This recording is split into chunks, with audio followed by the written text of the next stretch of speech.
I was sitting in my car outside the daycare, the windshield wipers squeaking against the glass in that repetitive, anxious rhythm that somehow made the silence worse. Rain drizzled down in steady sheets, soaking the world in gray, and I remember thinking that I should probably run inside with an umbrella. Ellie hated getting her socks wet. But before I moved, my phone buzzed in the console beside me. I glanced down, expecting a text from Ryan about dinner or a quick update on his meeting, something normal, something boring. Instead, I saw a message that felt like someone had reached through the screen and ripped my chest open. Leaving for Barcelona with Melissa. Moved our savings. Good luck covering rent. For a full second, I couldn't breathe. My vision went blurry. Not from tears. Those came later. But from a complete, disorienting wave of disbelief. My fingers froze on the screen. I blinked at the words, waiting for them to rearrange into something sane, something else, anything else. But they didn't.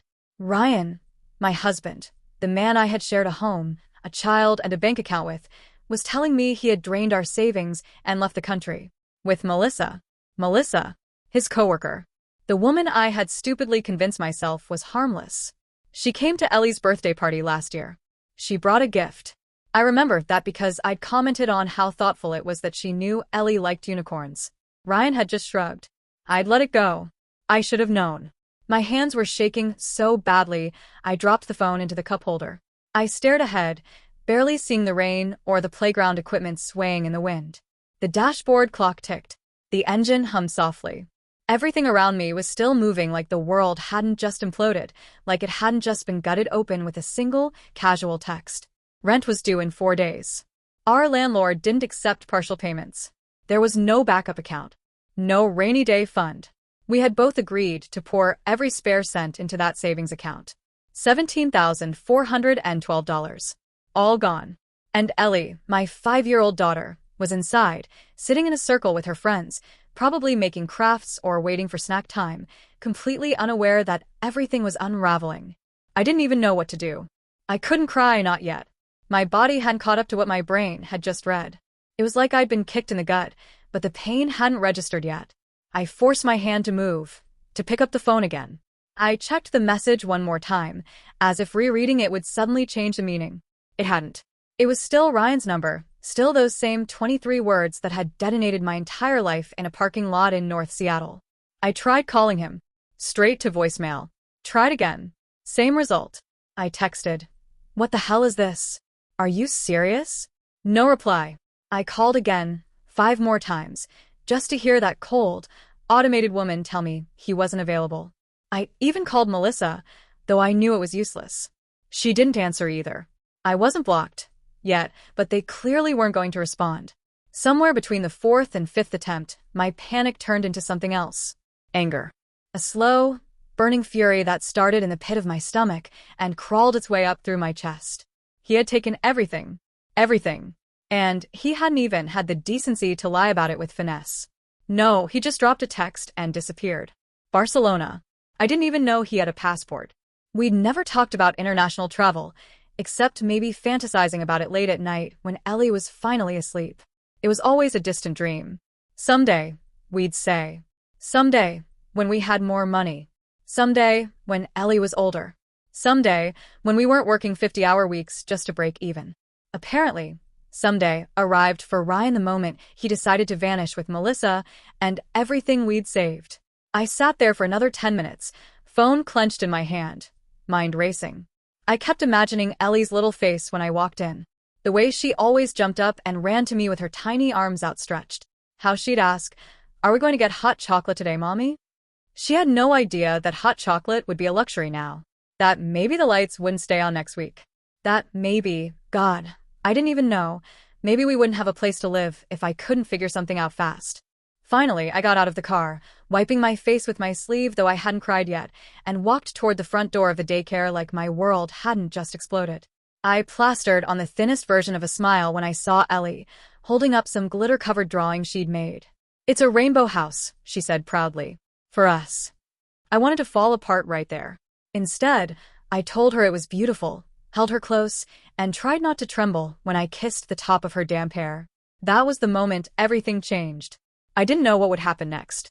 I didn't have a plan. But I knew one thing. Ryan was gone, and I was standing in the wreckage, alone, with a 5-year-old who needed me to be stronger than I'd ever been in my life. I walked through the doors of the daycare clutching my phone like it was a live wire, its screen still stained with the words that detonated my entire reality. The fluorescent lights buzzed faintly above me, the soft sound of children's laughter drifting down the hallway as I forced my legs to keep moving. My body was on autopilot, the kind of mechanical survival mode I didn't know I was capable of. Every step felt like it echoed with betrayal, with panic, with the raw shock of having your life ripped out from under you while you're still expected to function. Ellie spotted me instantly, her little face lighting up with that wide, gap-toothed grin that used to make my entire day better. Today, it broke something in me. She held up a piece of paper triumphantly, some bright chaos of crayon and glitter, probably meant to be a family portrait or a rainbow, but I couldn't even focus on it. I smiled back, or at least I think I did, and crouched to hug her, the familiar scent of peanut butter and Crayola markers hitting me like a memory I couldn't afford to drown in. Her tiny arms wrapped around my neck, completely oblivious to the financial and emotional landmine I was standing on. "Did you bring a snack?" she asked, her voice chipper, hopeful.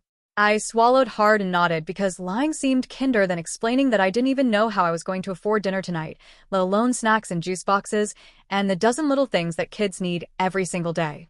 We walked to the car together, her chattering about a song they'd learned while I tried to piece together what the hell I was going to do now. My bank app was still open from earlier, the numbers mocking me. $342.18 in my checking account. $17,000 gone. Just gone. And rent, looming like a guillotine, was due in 4 days, $2,100, non-negotiable.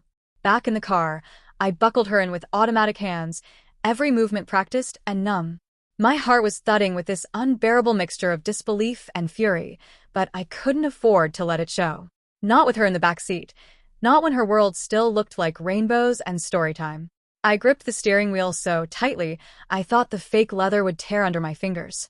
Rain still tapped against the windshield, and the whole world outside looked as bleak as I felt. I blinked through it, mind spinning, trying to make sense of the last few months through this new, nauseating lens. It wasn't that there were no signs. That's the part that makes it worse. There were signs. Late nights at the office that stretched longer and longer. Meetings that seemed to pop up conveniently whenever it was his turn to pick up Ellie or do bedtime. His phone, once tossed carelessly on the kitchen counter, had slowly become an extension of his hand, always locked, always tilted away from view. I used to laugh about it. Guys are basically married to their clients, I joked to friends. And Melissa, Melissa, the assistant who somehow ended up at every party, every event, always hovering a little too close, her laugh too loud at his jokes, her lipstick always perfect. I remember once, maybe 6 months ago, I caught a look between them at a backyard barbecue. Just a flicker. A glance too long to be professional. I told myself I was imagining things, that I was being insecure, that it was just my anxiety getting the better of me again. I even apologized to Ryan that night for being paranoid, and he had just chuckled, that tight-lipped, patronizing way he always did when he thought I was being irrational. I should have trusted myself. Every instinct I had back then was right. He didn't even have the decency to tell me in person. No confrontation. No conversation. Just a cowardly text sent while I was minutes from walking into my daughter's daycare. He stole our savings, our security, and walked away with someone I once made small talk with in our kitchen. I kept thinking of all the times we argued about money, how I stressed over every freelance invoice that got paid late while he tossed around marketing budgets and took clients to Michelin-starred lunches. He always made me feel small about my work, passion projects, he called them, like I was dabbling in arts and crafts while he brought home the real money. And now the real money was gone, packed into some luxury carry-on bag en route to fucking Barcelona. I wanted to scream. I wanted to cry. But mostly, I just felt like I was being suffocated. Everything I had counted on, our home, our shared responsibilities, the careful financial planning I had obsessed over, was disintegrating right in front of me, and I was supposed to hold it all together for a 5-year-old who still thought Daddy was a hero. I pulled into our apartment complex slowly, every instinct screaming at me to run, but where would I even go? The building looked the same as it always had, gray stucco and ivy climbing up the stairwell railings, but it didn't feel like home anymore. Not with this gaping hole torn through the foundation of my life. I carried Ellie up the stairs, juggling her backpack and my purse while trying to ignore the weight of impending bills, groceries I could no longer afford, and a future I hadn't planned to navigate alone. Inside the apartment, I dropped my keys into the ceramic bowl by the door and tried not to look at the framed photo of the three of us from last Christmas. Ellie in the middle, grinning in her red dress, Ryan with his arm around me, smiling like he wasn't already plotting his escape. I walked straight to the bedroom and sat on the edge of the bed, phone in hand, staring at the text again. My mind kept looping around the same questions. When did he buy the tickets? When did he move the money? How long had he been planning this? And why didn't I see it coming? But deep down, I already knew the answer. I didn't see it because I didn't want to, because believing in the life we had was easier than facing the truth that he'd already checked out. Now, I was the one left behind, picking up the pieces while he sipped cocktails on a balcony with Melissa, probably pretending he was finally living his real life. I laid back on the bed, my body so tense it felt like I might shatter if I let go. Ellie was in the other room, humming to herself while drawing something with her markers, blissfully unaware. I had no idea how I was going to keep the lights on, or what I'd even feed her for dinner tomorrow if I didn't get a payment from a client soon. My entire world had been rearranged in a single afternoon, and the scariest part was knowing no one was coming to fix it. Not Ryan. Not anyone. It was just me now. And I had no choice but to figure it out. I sat on the edge of the couch, still damp from the rain, the cold air from the cracked window brushing against my skin as I watched Ellie curl into the cushions, giggling softly at a cartoon she had seen a dozen times before. The colors on the screen danced across her face, and for a moment, the living room felt almost normal. But nothing was normal anymore. My world had collapsed just hours earlier in a parking lot, and now I was sitting here, surrounded by the echo of our shared life, trying to hold it together long enough to make a phone call that I already knew would confirm the worst. The lamp beside the couch flickered slightly, cheap wiring in a cheaper apartment, and the hum of the refrigerator rattling in the background reminded me of every corner we had cut to save money over the years. Every coupon, every skipped vacation, every time we stayed in and made box mac and cheese so we could transfer another $100 into that joint savings account. All of it meant nothing now. Every sacrifice, every decision to plan instead of splurge, was now fueling my husband's affair across the Atlantic. I picked up my phone again, my fingers clumsy from a mix of exhaustion and rage, and dialed the bank's customer service line. Ellie barely noticed, too engrossed in her show to ask who I was calling. Good. I didn't want her to hear this. After a few automated prompts and a long wait filled with soulless hold music, a man answered. His voice was too cheerful, too polite for the devastation his words were about to deliver. I gave him my account number, my name, answered the security questions like I had done dozens of times before when we checked balances or transferred funds for bills or groceries. But this time, my voice was shaky, and my heart was pounding so hard I could barely hear myself speak. I need to check the status of a withdrawal from our joint savings account, I said, forcing calm into my voice even though my throat was dry and tight. The rep tapped away at his keyboard, humming quietly to himself, unaware that he was about to confirm my worst fears. Looks like the funds were fully withdrawn yesterday afternoon, he said casually, like he was telling me the weather. Account closed this morning at 8:07 a.m. Everything appears in order on our end. My mouth went dry. Close? I repeated, even though I had heard him. The account was closed? Yes, ma'am, he replied. Closed by the joint account holder. That would be Ryan, correct? I felt like the air had been knocked out of me. Is that even legal? I whispered, though I already knew the answer. He paused, then softened his tone slightly. Because it was a joint account, either party had full access. Legally, yes. I'm very sorry, ma'am. Sorry. That word meant nothing coming from a stranger on a phone line. I stared straight ahead, the walls of our apartment blurring as my eyes filled with tears that I refused to let fall. I ended the call quickly, barely able to thank him, my voice hollow, mechanical. When I hung up, I didn't move. I didn't speak. I just sat there in stunned silence, my phone resting on my lap like a brick, heavier than it had any right to be. Ryan had done it. He hadn't just left me. He had methodically and deliberately destroyed me. This wasn't impulsive. It wasn't a mistake. It was planned, calculated, executed down to the minute. He drained the account, closed it, booked the tickets, and vanished with Melissa, leaving me not just alone, but financially crippled. 8 years of savings. 8 years of meticulous budgeting, choosing generic brands, wearing worn-out shoes, skipping haircuts and date nights and luxuries so we could build something stable for our family. That money was supposed to be for our future. For Ellie's future. It was supposed to be a down payment on a house, emergency funds if one of us lost a job, a cushion for the slow months when my freelance work dipped. And now it was probably paying for beachfront dinners and hotel suites in Barcelona, for Melissa's cocktails and spa treatments, while I couldn't even be sure I'd make rent by the end of the week. I looked around the apartment, suddenly seeing it with new eyes. The sagging couch, the thrifted bookshelves, the framed pictures of our little family that were still hanging proudly on the walls like everything hadn't just been ripped apart. Our wedding photo sat on the bookshelf beside Ellie's kindergarten art project. I stood up and knocked it down, the frame clattering to the floor with a dull thud. I didn't even look at it again. Ellie glanced up at the noise. "Mommy?" she asked, concern flickering across her face. I forced a smile so tight it hurt. "Sorry, baby. Just drop something." I walked into the kitchen, needing distance, needing to breathe. The kitchen was even worse, tiny, cramped, always a little too dim no matter how many lights were on, but it had been ours. I had cooked every family dinner here, packed Ellie's lunches, made Ryan's coffee every morning even when he barely said thank you. I gripped the counter with both hands, knuckles white, trying to stay upright as the weight of it all crushed me. I didn't even know where to start. My freelance clients weren't paying for another 2 weeks. Rent was due in 4 days. We had no savings. My credit card was nearly maxed from groceries and Ellie's school supplies. I had no safety net. Ryan had made sure of that.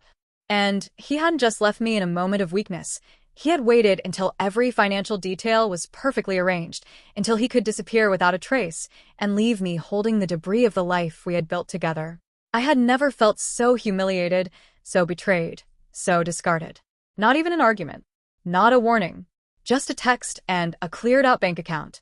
I walked back into the living room and sat beside Ellie. She leaned into me, unaware of the storm ripping through my chest, and I wrapped my arm around her, burying my face in her hair so she couldn't see the tears finally spilling over. She smelled like strawberry shampoo and safety, and I held her so tightly I thought I might break. I didn't know what I was going to do next. I just knew I couldn't fall apart, not yet. Not in front of her. I had to be her anchor now, even if mine had just been cut loose. After Ellie finally fell asleep that night, curled up with her stuffed unicorn and a pink fleece blanket that she refused to let me wash more than once a week, I sat in the dark, the only light coming from the street lamp outside bleeding weakly through the slats in the blinds. The quiet was suffocating. No cartoons in the background, no pots clanging in the kitchen, no Ryan humming off-key in the bathroom while brushing his teeth. Just silence. And the longer I sat there, the more the memories started playing like some twisted home movie I hadn't asked to see. I thought back to the night we met, almost 10 years ago, in Denver at a design and marketing summit I almost didn't attend because my flight had been delayed and I hadn't packed the right shoes. I remembered it so clearly now that it made me sick. We were seated at the same table during one of those forced networking dinners, both bored, both picking at overpriced appetizers and sketching absently on napkins. Mine was a mess of typography and floral patterns. His was some ridiculous cartoon chicken with sunglasses. I laughed. He smiled. And something clicked. That stupid chicken doodle was still tucked into one of my old sketchbooks. Or at least it was. Maybe I threw it out. I don't even know anymore. It felt like magic back then.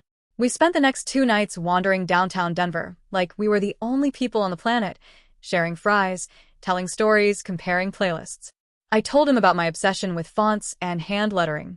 He told me he wanted to build something big, something real, something his name would be on.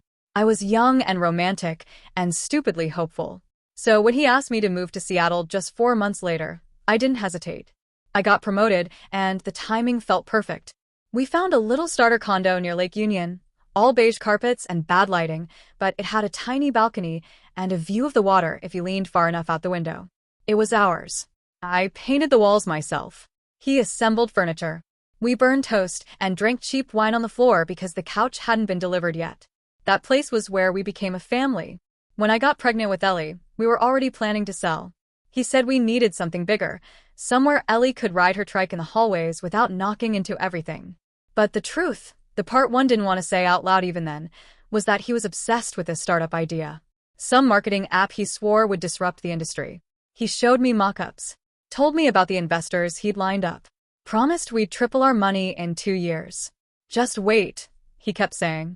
You'll see. This is the one. So we sold the condo. We didn't even blink. Every dollar of our equity, years of saving, every Christmas bonus, every skipped vacation, went into his can't-miss venture.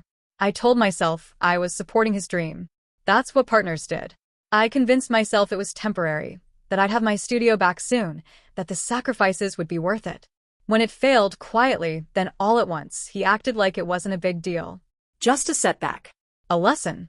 Most startups crash and burn before they take off, he said, shrugging like he hadn't just incinerated our financial future.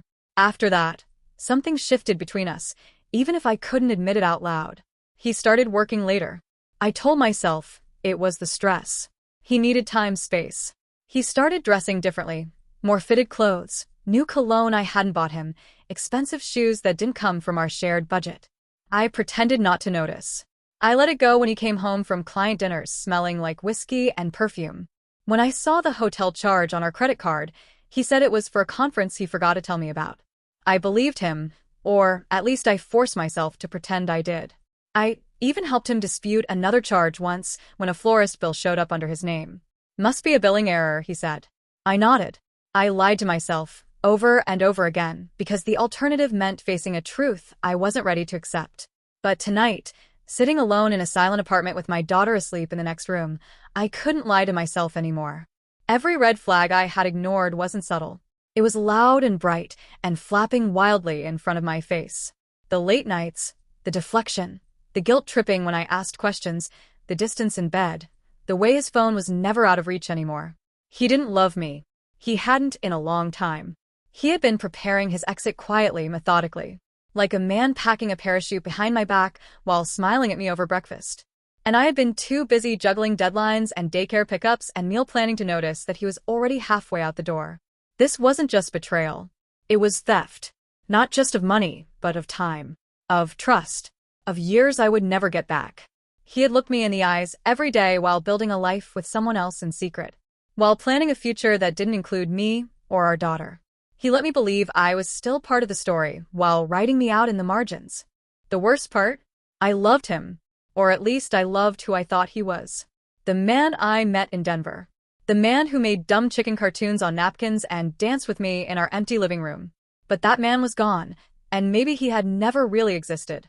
Maybe he had just been a projection, a version of himself that he wore until it got too heavy, and now he had slipped into a newer life, lighter and more exciting, leaving me to deal with the aftermath he didn't have the guts to face. I stood up and walked through the apartment in the dark, running my hands over the furniture we had picked together, the photos I hadn't yet taken down, the toys scattered across the floor. Everything around me felt like it belonged to someone else, like I was squatting inside the ruins of someone else's dream. The past wasn't real. The life I thought we had was a lie, a carefully constructed, beautifully packaged illusion. And now that it was gone, I was left with a child, a stack of unpaid bills, and a truth that cut deeper than anything he could have said. He had never planned to stay. The next morning started with a headache that felt like it had been brewing in my spine and settled behind my eyes, pulsing in time with a steady panic I couldn't shake. Ellie was in her room coloring, singing quietly to herself with the door half open, while I sat at the kitchen table trying to string together enough words to answer an overdue email from a client. My fingers hovered uselessly over the keyboard, but all I could think about was the fact that the man I had trusted with everything had vanished and taken our life with him. When my phone rang, I jumped. The screen lit up with a name I hadn't seen since Christmas, Diane, Ryan's mother. I stared at it for a second, torn between sending it to voicemail or picking it up just to scream. In the end, I answered. I told myself maybe she didn't know. Maybe she was calling to ask what the hell her son was thinking. Maybe I wasn't completely alone in this. But the second I heard her voice, cold and clipped like she was addressing a server who had brought the wrong wine, I knew exactly where she stood. Ashley, she said, with the tone of someone who had to convince herself to use my name at all, I've been trying to reach Ryan for days. He told me you're withholding Ellie to punish him. Is that what we're doing now? Using your daughter to squeeze more money out of him? It was like being punched in the face with words. I didn't speak right away. I couldn't. I sat there, my mouth open, one hand gripping the edge of the table so tightly my knuckles ached. I felt my pulse rise, a slow burn of disbelief giving way to something far hotter, far louder. Excuse me? I finally said, my voice low, tight, dangerous. She sighed, like I was a child misbehaving. Ashley, I know things are complicated between you two right now, but Ryan is heartbroken. He said you won't even let him talk to Ellie. That you're making threats. I stood up, so quickly my chair scraped hard against the floor, startling Ellie in the other room. I lowered my voice but didn't bother softening it. Ryan drained our bank account, Diane. $17,000, our entire savings. Then he disappeared. No warning. No conversation. He left a text message and got on a plane to Spain with his assistant. And now you're calling me to accuse me of punishing him? She didn't answer right away. I could hear her breathing through the line, sharp and controlled. He's not the villain you're painting him to be, she finally said. Marriage is complicated, Ashley. You've always been intense. I nearly laughed, but there was no humor in it. I felt sick. He committed financial abandonment and ran off with another woman. And you're defending him. There was another pause, longer this time, and I could feel something building under the surface, a sense that this conversation was about to veer into something even darker. I didn't know how right I was until later that afternoon. She said one more thing before hanging up, her voice coated in that thin layer of faux concern that she'd perfected over the years. Just remember, whatever happens next, you have a child to think about. I hope you won't do anything reckless. And then she ended the call. No goodbye. No apology. Just a veiled threat wrapped in condescension. I was shaking, not with fear, with rage. Because now it wasn't just Ryan who had betrayed me. It was his entire family. And Diane, with her pearls and her wine club and her passive-aggressive texts about Ellie's manners, had just made it clear that she wasn't just enabling him, she was defending him, shielding him, just like she always had. I used to think she was just cold, but now I saw it for what it was, complicity. Later that day, while digging through a drawer looking for an old receipt for a freelance write-off, I found it. A card. Plain, off-white. One of those generic thank you cards you buy in bulk. I almost threw it out without opening it, but something about the handwriting caught my eye. I pulled it out of the envelope, and my stomach dropped before I even read the full sentence. Thanks for the Barcelona apartment deposit. Couldn't have done this without you. It was signed. Ryan. Dated 3 months ago. I just stood there, gripping the card with both hands, my breath caught somewhere between a gasp and a scream. 3 months. He had been planning this for 3 goddamn months. Smiling in my face. Sitting at the dinner table. Kissing Ellie goodnight.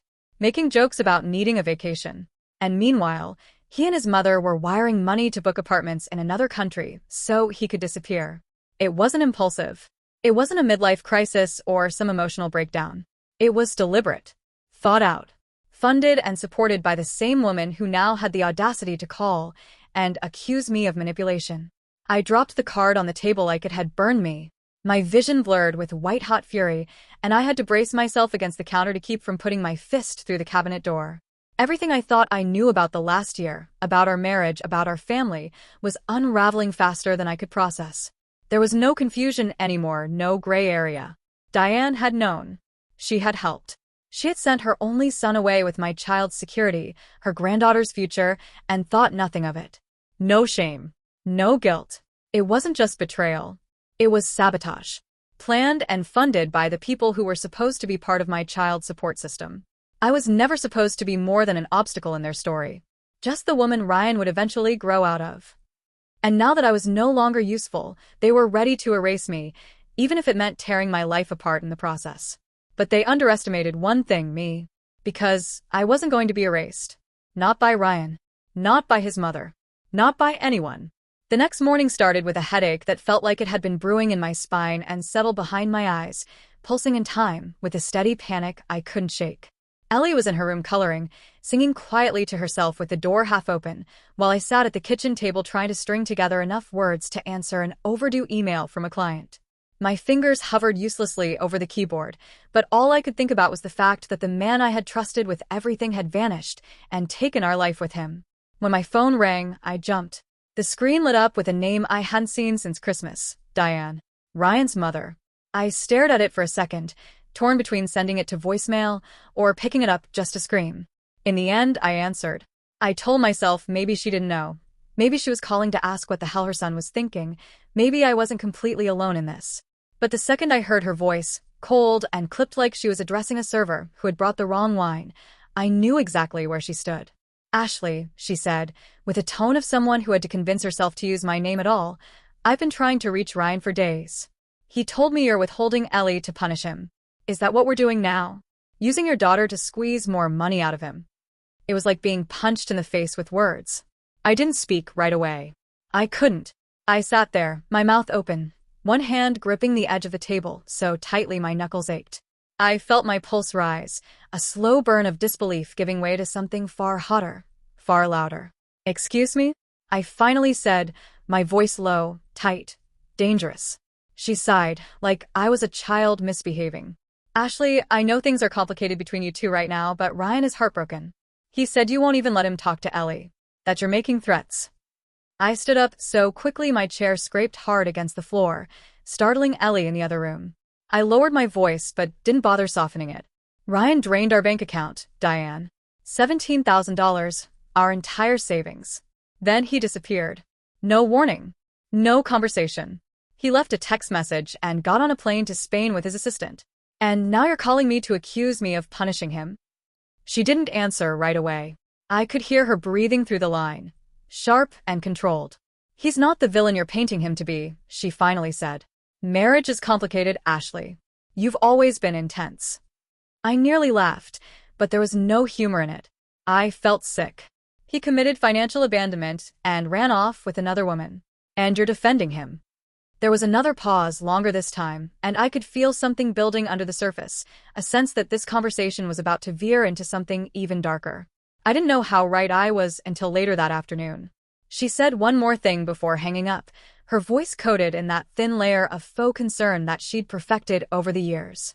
Just remember, whatever happens next, you have a child to think about. I hope you won't do anything reckless. And then she ended the call. No goodbye.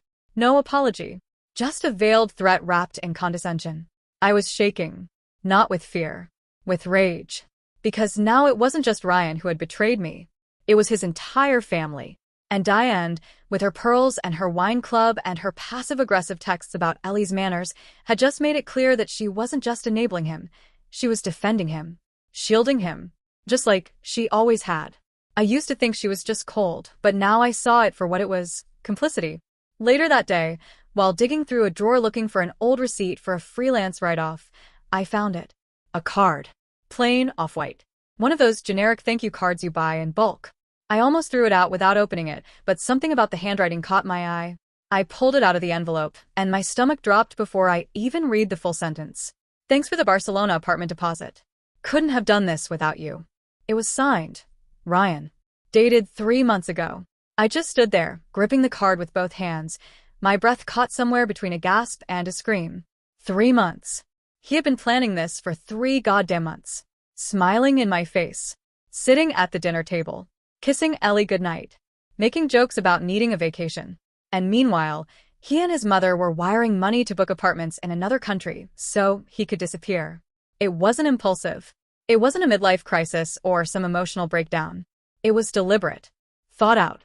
Funded and supported by the same woman who now had the audacity to call and accuse me of manipulation. I dropped the card on the table like it had burned me. My vision blurred with white-hot fury, and I had to brace myself against the counter to keep from putting my fist through the cabinet door. Everything I thought I knew about the last year, about our marriage, about our family, was unraveling faster than I could process. There was no confusion anymore, no gray area. Diane had known. She had helped. She had sent her only son away with my child's security, her granddaughter's future, and thought nothing of it. No shame. No guilt. It wasn't just betrayal. It was sabotage. Planned and funded by the people who were supposed to be part of my child's support system. I was never supposed to be more than an obstacle in their story. Just the woman Ryan would eventually grow out of. And now that I was no longer useful, they were ready to erase me, even if it meant tearing my life apart in the process. But they underestimated one thing, me. Because I wasn't going to be erased. Not by Ryan. Not by his mother. Not by anyone. I didn't sleep that night. Not even for a minute. After Diane's call and finding that card, Ryan's smug little thank you note to his mother for funding his escape, I sat in the kitchen with every light off, the silence pressing in around me like a second skin. I felt hollow, like my bones had been scooped out and replaced with pure rage. And beneath that, something sharper: resolve. If they thought they could just dismantle my life, take my child's stability, vanish to another country, and leave me here to drown, they had no idea who they were dealing with. The next morning, I dropped Ellie off at daycare and drove straight to a legal aid center I had bookmarked the night before but hadn't let myself fully consider until that moment. I couldn't afford a flashy lawyer. I couldn't afford much of anything. But I didn't care how many calls I had to make or how many consultations I had to sit through. I was going to find someone who would help me fight. By noon, I was in a modest office on the third floor of a converted craftsman building near Green Lake, sitting across from Monica Price, a family attorney with a no-nonsense stare and a mind that moved faster than I could keep up with. She was in her 40s, sharp-jawed, sharp-tongued, and wore the kind of heels that made no sound when she walked. I explained everything, slowly at first, then faster as the floodgates opened. I gave her the note, the screenshots, the bank records, the timeline. I told her about the Barcelona apartment, the emptied savings, Diane's phone call, the whole thing. She didn't flinch once. She just listened, pen in hand, occasionally underlining something on the legal pad in front of her. When I finally ran out of breath, she leaned back in her chair and said, very plainly, "This wasn't spontaneous. This was coordinated. He didn't just leave you. He premeditated your financial collapse. And he had help." I nodded slowly, my throat too tight to speak. Monica continued, her voice clear and mechanical in that way lawyers have when they're already 3 steps ahead. "First, we file an emergency motion for temporary child support. Then, we file to freeze any US-based accounts or holdings in his name. He might think he's safe overseas, but if he's earning money while living abroad and he's still legally a US citizen, we can still hit him. It'll be harder, but not impossible." It was the first time in days that I felt the tiniest sliver of something like hope. She pulled out a stack of forms and started filling in the blanks with robotic speed. "We'll submit a financial declaration with the joint account records. Do you have proof of income history? Pay stubs, tax returns, anything?" I handed over what I had, my freelance invoices, the last joint tax filing, our household budget spreadsheet that I had meticulously maintained and now hated the sight of. Monica reviewed each page like it was evidence in a criminal case. "But here's what I need most," she said, looking up from her laptop. "Proof he's working in Spain. If he's earning income there, I need documentation, emails, contracts, client communications, anything that connects him to employment while he's overseas. Especially if he's attempting to hide that money or shift it through family. You said you shared a laptop." I nodded. "He has his own, but sometimes he used ours in the kitchen when his was charging or he was doing something quick. We never logged out of anything." That night, after Ellie was asleep and the apartment had gone still again, I sat on the floor beside the couch with the shared laptop balanced on my knees. I hadn't opened it since everything collapsed. I was afraid to. Not because I didn't think I'd find something, but because I knew I would. And I didn't know how much more truth I could stomach. I opened the browser first. The history was cleared. Of course it was. But Ryan had never been particularly smart about digital hygiene. I checked the downloads folder, my fingers twitching with a cocktail of dread and adrenaline. Dozens of files stared back at me. PDFs, Word docs, some images. Most were nothing: receipts, contracts from old projects, scanned copies of our lease from last year. But one folder stood out, buried under a mislabeled directory named tax_stuff_22. I opened it. Inside were 6 PDF invoices. All recent. All addressed from Catalyst Digital, a boutique creative agency based in Madrid. The recipient? Ryan. Listed under a consultant role. Payment amounts: $4,500, $3,800, $5,200, each one sent to a newly registered email account under his full name at Gmail. The footer on each invoice read, "Payment wired to account ending in 6132, Banco Sabadell." I kept scrolling. There were email threads. He had never logged out of the mail client tied to our joint business account, the one we used when we first started freelancing together. There it was, messages from Catalyst's project manager confirming receipt of work, payment processing, even invitations to Zoom meetings labeled strategy sessions. The latest one was dated 3 days ago. 3 days ago. While I sat on the floor crying into my daughter's hair, he was dialing in from Spain, smiling through presentations and collecting direct deposits like none of it mattered. I screenshotted everything, saved the PDFs, transferred every file to a thumb drive, and backed it up to an encrypted folder I set up right then and there.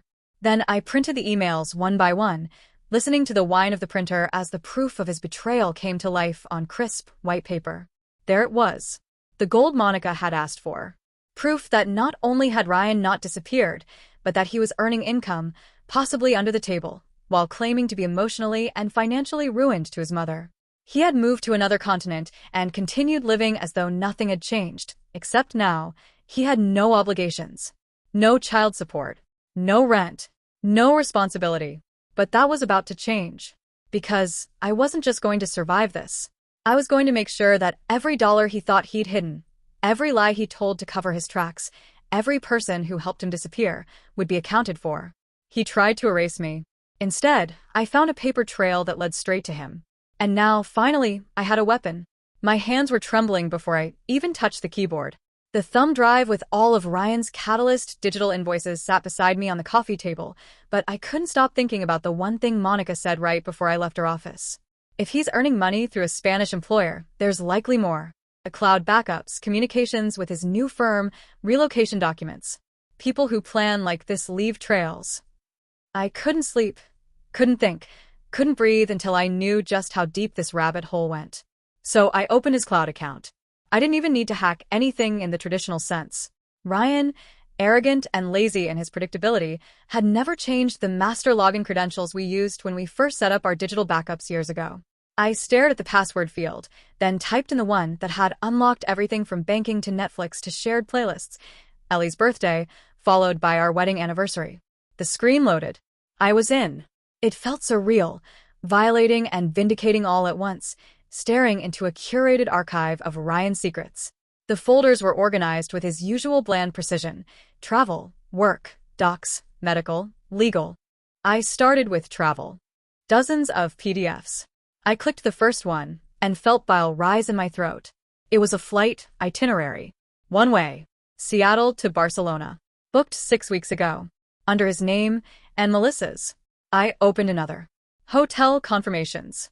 A luxury suite for 2, ocean view, with complimentary airport pickup. The reservations weren't spur of the moment. They were made with deposit confirmations. Receipts. Precise dates. Everything aligned with the weeks I remembered him being too slammed with work to talk. I kept opening files, one after the other. Car rental confirmations, a dinner reservation at a Michelin-starred restaurant in the Izample district, even a damned spa package scheduled for the day after he arrived. He had planned this escape like it was a honeymoon. Then, tucked inside a folder labeled Career Next, I found the one document that stopped me cold. A PDF offer letter from Horizon Global, an international branding firm with headquarters in Madrid and a branch in Barcelona. The header was unmistakable, their sleek logo and corporate seal stamped across the top. The letter was addressed to Ryan, outlining a contract for Director of Strategic Innovation, with a 6-figure salary, relocation allowance, housing assistance, and a full visa sponsorship package for qualified dependents. The kicker? The start date was 2 days after he sent the breakup text. This wasn't just betrayal. It was a total erasure of the life we built. He had secured a new career, a new home, a new life, before ever telling me a single word. He had used our savings to leap directly into a new reality where Ellie and I didn't exist, except, of course, when it benefited him. I sat frozen, scrolling, until I found the folder that finally broke me. Custody drafts. I opened the first document. It was a Microsoft Word file. The name of the file, plan_draft_D_March, made my heart hammer in my chest. The D wasn't for divorce. It was for Diane. Because it was a custody plan between Ryan and his mother. The first few lines were enough to make my skin go ice cold. Establish a narrative of maternal instability. Reference Ashley's postpartum depression, 2018 to 2019. Emphasize lack of financial stability. Frame international relocation as better opportunity for Ellie's education and security. Diane to act as temporary guardian during U.S. proceedings if necessary. Initial transition. Summer trial visit in Spain. Final goal. Full physical custody. There it was, in black and white. He wasn't just trying to walk away. He was trying to take Ellie from me. To rewrite history. To turn my most vulnerable moments into ammunition. I had struggled with postpartum depression. I had been open about it. I went to therapy. I took medication. I showed up every day for Ellie, even when I was hanging on by a thread. Ryan had seen me cry in the middle of the night, had brought me tea, had said, "You're doing amazing through all of it." And now, he was packaging it as evidence of why I shouldn't be a mother. And Diane, his mother, the one who scolded me for being emotional, who always had some backhanded comment about my parenting, was part of the plan. They were going to take her across the ocean, remove her from her school, her friends, the only home she's ever known, use legal loopholes and weaponize concern to rip her out of my arms and place her in the hands of a man who had already proven he was capable of orchestrated cruelty. I couldn't breathe. My ears were ringing. I slammed the laptop shut so hard the hinges cracked. I stood up and walked to Ellie's door. She was asleep, her hair fanned out over the pillow, one hand curled under her cheek. I knelt beside her bed and just stayed there, watching her tiny chest rise and fall, whispering promises I wasn't even sure how I'd keep yet. They thought I was weak, that I wouldn't fight, that I'd be too exhausted, too emotional, too broken to do anything but crumble. But now I had proof, every lie, every document, every malicious plan they dared to type out and save in a folder, like I would never see it. But I had seen it. And I wasn't going to stop until every single person involved knew exactly what it felt like to lose something precious. Ryan thought he was escaping. What he didn't realize was that I had just become the most dangerous kind of woman, one who had nothing left to lose, and every reason to go to war. The call came just after midnight, when the apartment was steeped in that dead quiet only broken by the occasional creak of old pipes and the hum of the refrigerator. I was awake, of course. Sleep had become a distant concept. I was sitting cross-legged on the floor, sorting through documents with a highlighter in one hand and a mug of cold coffee in the other, when my phone lit up. Unknown number. Normally, I wouldn't have answered, but something in my gut told me to pick up. I didn't even get out a full hello before her voice hit me. Sharp, shaky, rapid fire. "Ashley? It's Melissa. Please don't hang up. Please." I went absolutely still. The only sound was the ticking of the wall clock behind me. She kept talking, her voice barely controlled. "I know I'm probably the last person you want to hear from, but I need your help. And I have something you're going to want. Something big." I didn't speak. Not yet. I couldn't. My mouth had gone dry. I stood slowly, walked to the kitchen, and leaned against the counter like I might need the extra support. "I didn't know how far this was going," she continued. "Ryan, he's not who I thought he was. He lied to me, too. About everything." I finally managed a word, flat and low. "What do you want?" Her voice cracked. Protection. The absurdity of it almost made me laugh. This was the woman who flew to Barcelona with my husband, slept in beds paid for with the money stolen from my daughter's future, and now she wanted protection? She must have sensed my reaction because she jumped in before I could say anything else. "I know what you're thinking. I know what I did. And I'm not asking for forgiveness. I just don't want to get dragged down with him. He's unraveling, Ashley. He's paranoid, angry all the time, talking in circles. And last week, I found a hidden account. That caught my attention." "Hidden where?" I asked, my voice tightening. "Liechtenstein," she said. "Under a shell company. He didn't think I'd ever see it. But he left his work laptop open one night, and I took screenshots. He's been funneling money for months, almost $200,000. I felt my stomach flip. The savings account he drained was just the tip of the iceberg. She went on, faster now. "He's coming back. He bought a one-way ticket to Seattle. Leaves tomorrow. I don't know what he's planning, but it's bad. He's been talking about custody, calling his mother 20 times a day. I'm scared. He said if I talked to anyone about the account, he'd ruin me." I closed my eyes and exhaled slowly. "And what do you want in return?" "Immunity," she said. "I'll give you everything. The screenshots, the account details, emails, wire transfers, my written statement about what Diane knew and when. I'll testify, whatever you need. But I don't want to be part of this anymore." I told her to hold. I called Monica on her emergency line. It was late, but she answered like she had been expecting it. I explained everything as fast as I could. Monica was silent for a few seconds, then said, "Tell her we'll draft a deal tonight. Immunity in exchange for full cooperation. I want names, files, passwords, the works. And I want a statement under penalty of perjury. She wants protection? This is how she gets it." Within an hour, Monica had sent over a simple but airtight agreement, nothing fancy, just enough to ensure Melissa couldn't be implicated if she delivered. I sent it. Melissa signed it electronically within 5 minutes. And then the floodgates opened. That night, my inbox filled with attachments. Dozens of high-resolution screenshots showing offshore accounts, shell corporation documents, fake consulting invoices used to cover international wire transfers, passwords to Ryan's secondary cloud backup, his itinerary, proof he'd been working with Diane since early spring to quietly relocate assets, using Melissa's name on dummy LLCs to obscure transfers from our joint accounts. There was even a drafted legal motion, never filed, but clearly prepared, outlining his plan to argue for full custody based on maternal instability and financial neglect. Every lie was mapped out in organized, numbered sections like a war plan.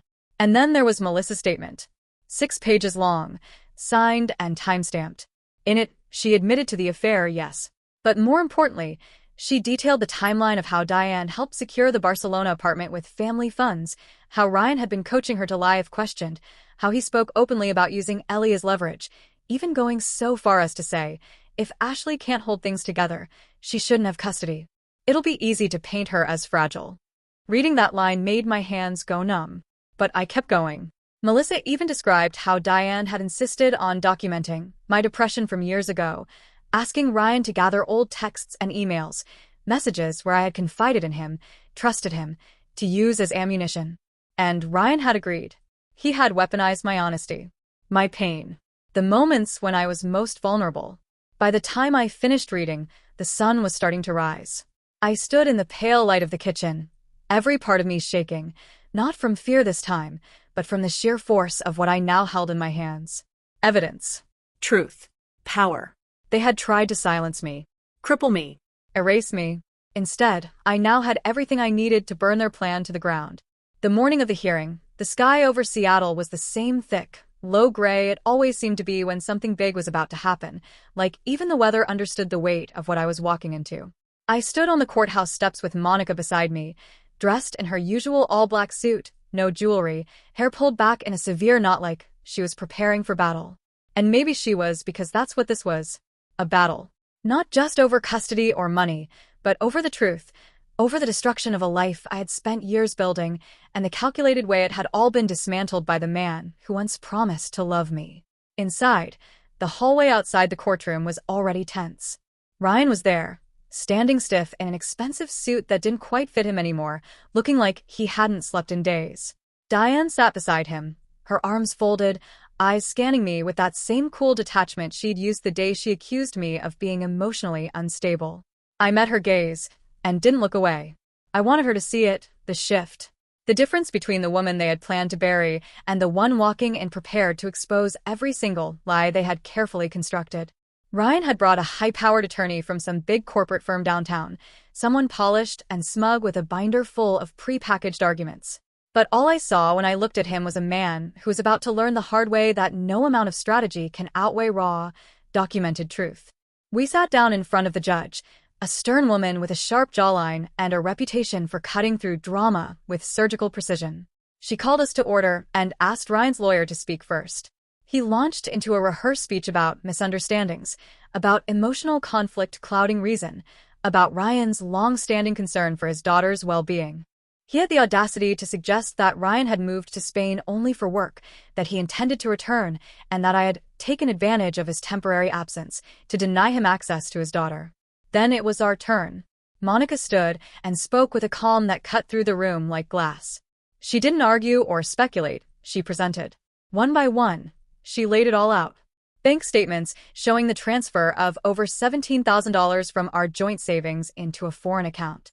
Screenshots of emails between Ryan and his employer at Horizon Global confirming a full-time contract with housing support. The flight confirmation dated 2 days before the text he sent me. And then, the damning part, Melissa's signed statement detailing not only the offshore Liechtenstein account, but the drafted custody plan that Ryan and Diane had written together, outlining their intent to use my past postpartum depression as the foundation for a custody grab. Monica handed the judge a printed copy of the plan. She read it silently, her eyes narrowing slightly at each line. When she looked up, her gaze was directed not at Monica, but at Ryan. "Mr. Campbell," she said, voice steady but loaded, "can you confirm that this is your signature on the custody document?" Ryan shifted in his seat, cleared his throat. It was a preliminary draft. Nothing was filed. But you created it, the judge pressed. With your mother's involvement. He hesitated again.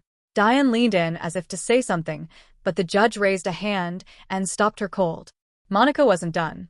We also have evidence, she continued, that Mr. Campbell continued to earn income through foreign contracts while falsely claiming he had no active employment. He concealed those earnings, attempted to drain all marital assets prior to abandonment, and left our client and her child with no means of support. She handed over the final piece, records of the Liechtenstein account, full with nearly $200,000, moved under a shell corporation registered weeks before Ryan left the country. The room fell silent. Ryan's attorney shuffled his notes. Diane looked like someone had slapped her. And Ryan, his face had gone gray. Not angry, not shocked, just defeated. The judge looked at the stack of documents again and then at me. She didn't smile, but her voice changed when she spoke, firm and resolute. Given the overwhelming evidence of intentional abandonment, financial concealment, and coordinated efforts to manipulate the custody process, the court grants full temporary custody of the minor child to the mother. Visitation for Mr. Campbell will be supervised, pending a full review. Additionally, all accessible U.S. accounts held by Mr. Campbell are hereby frozen under emergency order. Any attempt to relocate the child outside of the jurisdiction will result in immediate legal consequences. She struck the gavel once. Just like that, it was over. Not the war, maybe, but the battle. And this time, I hadn't lost. As we stood to leave, I didn't look at Ryan. I didn't need to. He was already unraveling. But I did glance once at Diane. Her expression was no longer one of superiority. It was tight, lips pressed, eyes furious. Not at me, but at the fact that her plan had failed. That I hadn't broken the way they expected me to. Outside the courthouse, the wind was sharp, but the air felt different. Lighter. For the first time in what felt like forever, I could exhale. Not because everything was fixed, but because I had taken back something I didn't think I'd ever feel again. Control. The ground beneath my feet was mine now. And no one was going to rip it away from me again. I had finally begun to breathe again. After the courtroom ruling, there was still a long road ahead. Legal paperwork, financial repairs, explaining things to Ellie in pieces she could understand. But for the first time in months, the panic had stopped living in my chest. I was sleeping, barely but sleeping. I was working again, slowly rebuilding client trust. And I was parenting with a kind of clarity I hadn't felt since Ryan left. There was a sense that maybe, just maybe, the worst had passed. That whatever storm had been tearing through my life had finally exhausted itself. And then I got the call. It was early afternoon. I was answering emails at the kitchen table while Ellie colored quietly beside me when my phone rang. The number was international. I didn't recognize it, but I answered anyway. The voice on the other end was clipped and formal, the kind of accent I now recognized as corporate European. "Mrs. Campbell?" the man said. "This is Ashley Campbell," I replied, though I hadn't used that name in weeks. "This is Luis Martinez, HR Director with Horizon Global. We're calling in regard to some documents submitted under your name." I stood up, walking into the bedroom and closing the door quietly behind me. My throat was dry. "I never submitted anything to your company." There was a pause. Then the man said carefully, "We received an email 2 days ago from what appeared to be your personal email address. It included scanned court documents, custody filings, financial statements, even excerpts from medical records. The content accused Mr. Ryan Campbell of fraud, child endangerment, and dishonesty in his application process. There was also a demand to terminate his employment immediately or face legal consequences." I felt the floor sway beneath me. "I never sent that," I said. "None of it." "Then you should be aware that based on those claims and the perceived risk, they have led to Mr. Campbell's termination." I didn't answer. I couldn't. Not because I cared about Ryan's job, but because of what it meant. Someone had pretended to be me. They had used my name, my voice, my pain, and they had turned it into a weapon I hadn't chosen to wield. "I'm so sorry," I finally said. "I didn't do this. I had no idea." He believed me. I could hear it in the way his tone shifted. "I recommend you investigate your account security. This may have been a breach." When the call ended, I just stood there, staring out the window at nothing. And then it hit me. There had only been one person in the last week with physical access to my laptop. One person who had spent 30 minutes alone in my apartment under the guise of helping with Ellie while I was on a call with Monica. One person who still believed she was the one pulling the strings. Diane. I opened my laptop and went straight into the sent folder of my personal email. Nothing. Then into the trash. Buried under deleted spam and old confirmations was the message. It had been sent 2 days ago, perfectly formatted, signed with my name, using real court file numbers and statements pulled directly from the legal documents Monica had drafted. But the tone wasn't mine. Not even close. It was too formal, too aggressive, full of phrases I would never use. I knew what had happened. Diane had opened my laptop when I left her alone, found the folder labeled legal_custody_docs, and pieced together a fabricated story that turned the truth into sabotage. She had taken my documents and turned them into a tool to destroy her own son's life, just so she could blame me for it. I took screenshots, downloaded the email, checked the IP address logged in the mail history. It matched my home network from the exact day she was here. It was all there. Her fingerprints were on every part of it. I didn't have to think about what to do. I sent everything to Monica immediately. Within the hour, she called me. "This is identity theft," she said bluntly, "and criminal impersonation. She used your credentials to commit fraud and sabotage an international employment contract. We're filing." "But that's not all," I said, because something else had happened, something I hadn't expected. That evening, I got an email from Ryan. No subject line. Just one sentence in the body. "I'm sorry. I didn't know what she was doing." Attached were forwarded messages. Dozens of them. From Diane to Ryan, sent over the last month. In them, she coached him on what to say in court, told him not to let Ashley run the narrative, even bragged about keeping her own record of my mental health struggles, just in case. And then, the final message. "Don't worry, sweetie. I've taken care of Horizon. She won't be able to manipulate them like she's manipulated everyone else." He had forwarded it all. Maybe because he was angry. Maybe because he finally realized that his mother wasn't protecting him. She was controlling him. But I didn't care about his reasons. I cared about what I now had in my possession. Direct proof that Diane had not only impersonated me but had done so with intent to cause professional and legal harm. Monica filed a motion the next morning. Criminal charges for identity theft. Petition to bar Diane from any unsupervised contact with Ellie. Emergency hearing scheduled within 72 hours. Diane had tried to destroy me quietly, from behind a mask. But now her mask was off. She wanted war. Now she would have to fight it in the light, with her name on the docket and my evidence in the judge's hands.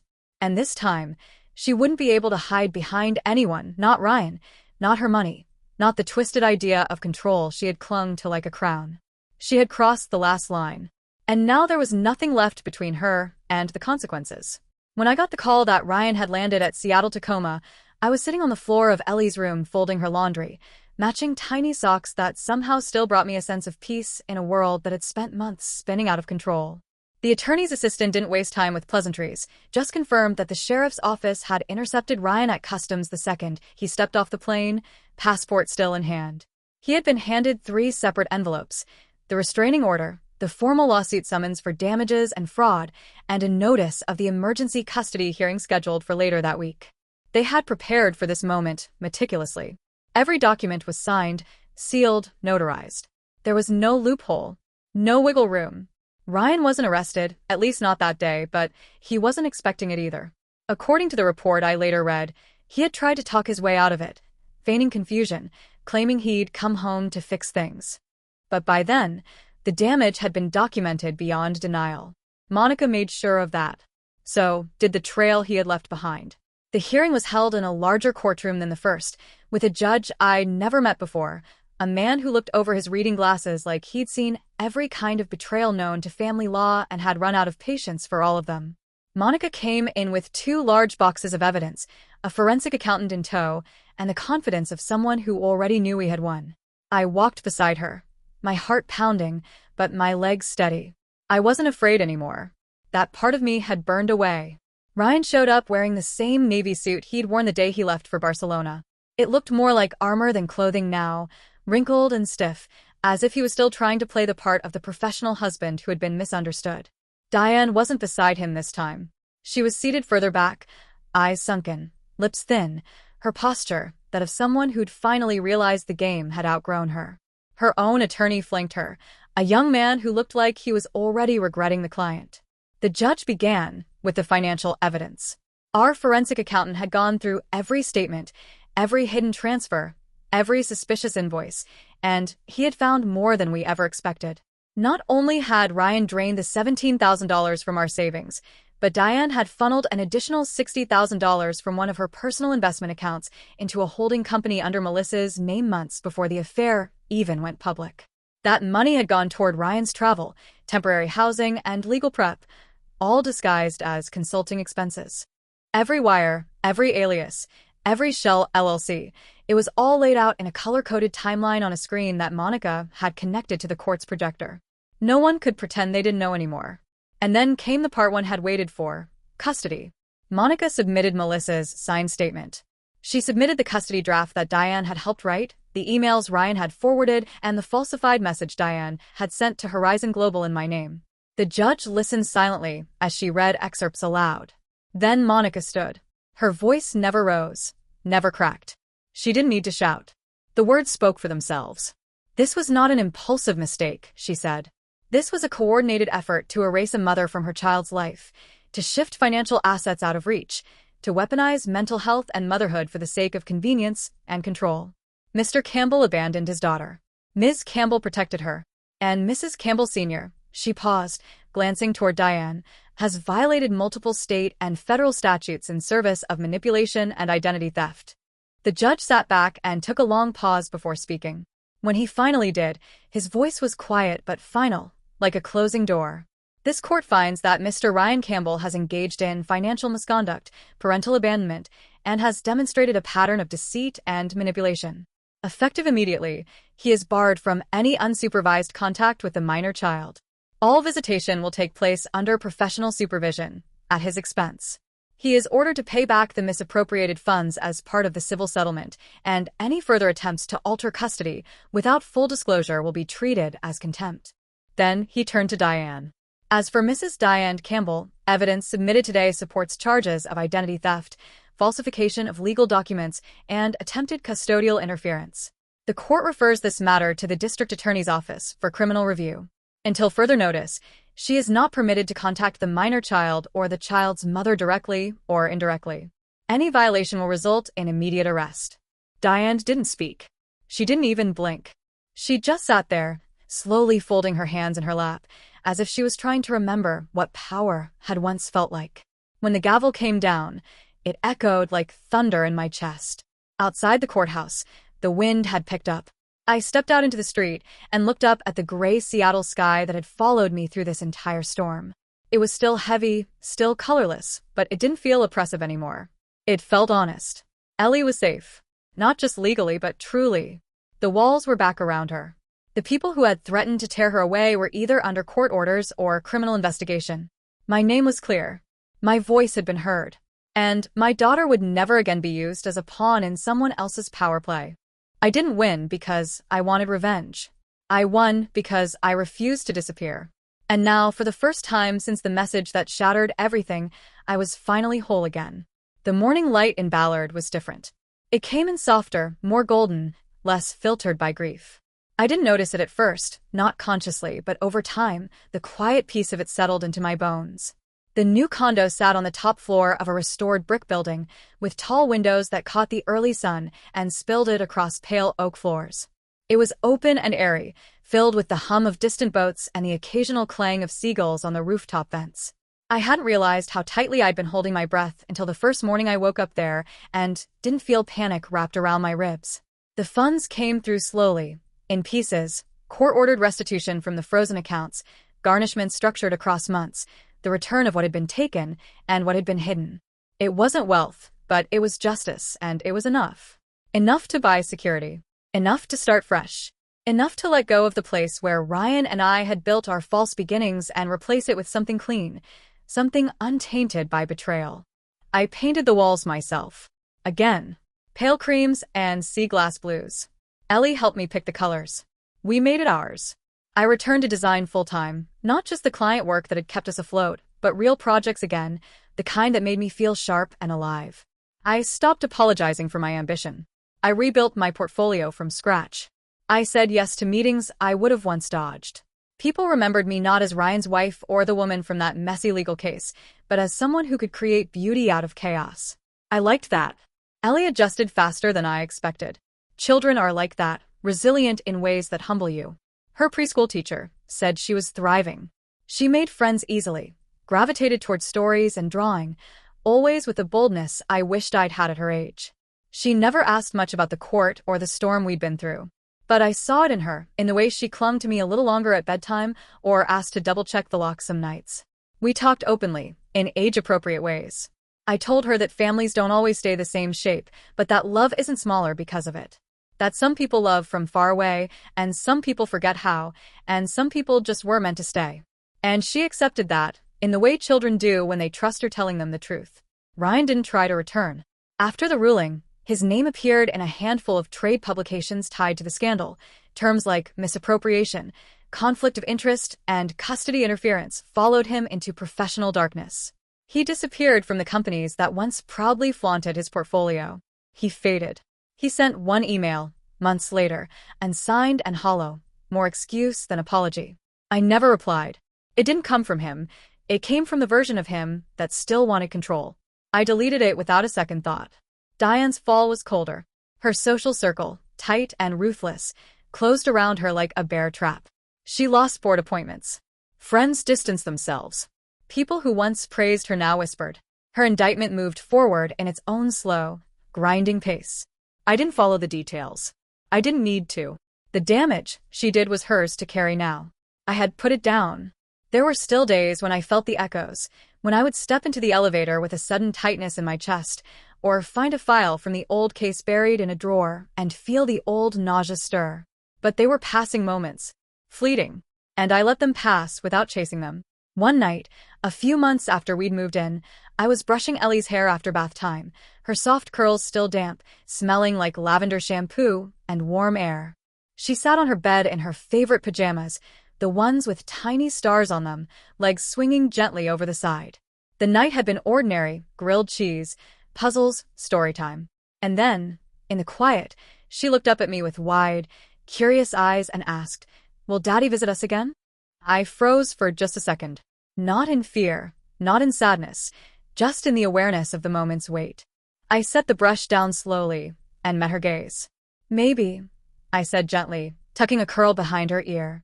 "But even if he doesn't, we're more than enough." She nodded, like that was a perfectly acceptable answer. Then she crawled under the covers and asked for her usual lullaby. I sang it softly, my hand resting on her back, and when I left her room that night, I stood in the hallway for a long time just listening to her breathe. The storm had passed. Not because it disappeared, but because I had walked through it. Every broken step, every legal battle, every betrayal sharpened into something I could no longer ignore. It didn't shatter me. It stripped me bare. It showed me who I was when there was nothing left but instinct and fire. And from that place, I built again. I wasn't the same woman who had once stood in a daycare parking lot, phone in hand, reading the message that blew her life apart. That woman had been blindsided. She had been buried in a life built on lies. Now I was something else entirely. I was the one who had survived it all. And not just survived, but made something better from its ruins. I was no longer the victim. I was the storm,